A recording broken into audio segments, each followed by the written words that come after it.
my role is a digital stories research assistant, and so my job is to collaborate with other research members on the team and create little digital cues or short stories. For me as a filmmaker, I always have thought that stories are so powerful, and I think it's so amazing that we're teaming that up with research, and that I've never seen that done anywhere before. So I think it's a really cool part of the project, and that it's not just our research team using it, but also the participants themselves involved in the creation of the stories. I think that's really special.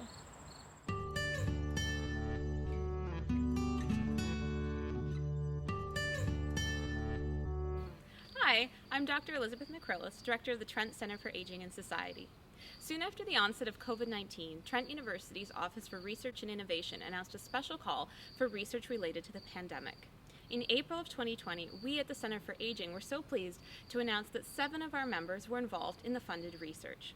As COVID-19 so significantly impacts older people, it's not surprising that almost half of the funded research had an aging studies component.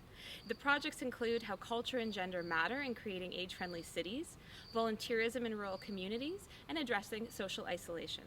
In this TCAS video series, we are going to profile 3 of those projects that are focusing on aging. In this video, we're going to learn about an innovative project that focuses on creating age-friendly communities through digital storytelling.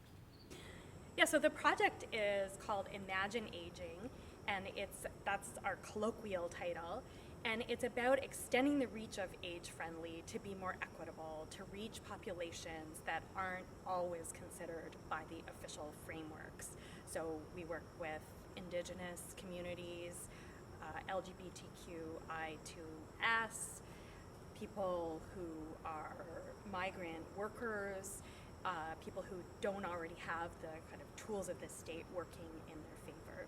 So as part of that project, we were traveling to 6 different countries and going to 12 cities to compare how age-friendliness works and to look for what we call promising practices, and considering context always, because context always matters. With COVID, we're not going to be able to travel to do the field work.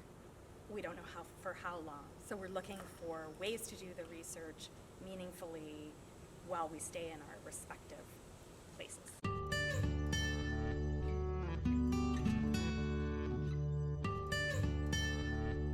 For the post-COVID moment, which is a fairly optimistic way to think about it, maybe mid-COVID, we applied and received funding from Trent to retool our digital video strategy. So part of how we've been doing the research is working with the people we were studying in these different cities to create short stories out of their life or some of our significant findings. And then we take those stories to the next location we're going to study. We show them to people who might be interested to get a conversation going globally. Now we can't physically take these stories and have a showing, so we're looking at how to show them online and also how to create them across the miles with these people in different cities in these 6 different countries. We've already gone to Ottawa, Toronto, and Bergen, so we have some footage and some interviews from there. So that's where we're starting. We have a grad student, Kate Simola, who will be working with some of the scripts that we had developed to come up with a way to make this still a meaningful project, and also a handbook for us to use going forward, so that anyone on the project who wants to start making a video can be part of it.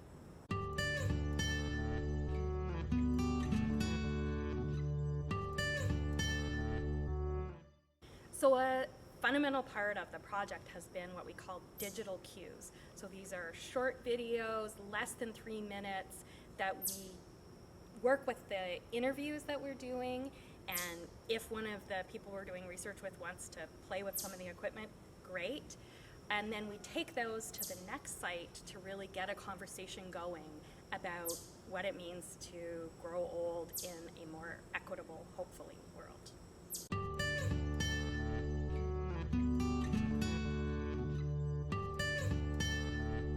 Trent Centre for Aging and Society has been the creative hub for the digital storytelling part of this project, where we work with the people that we're doing research with in the different cities and create short videos about their lives or about some of our findings. And we're coming up with ways to still do that even though we can't visit and follow them around during their day.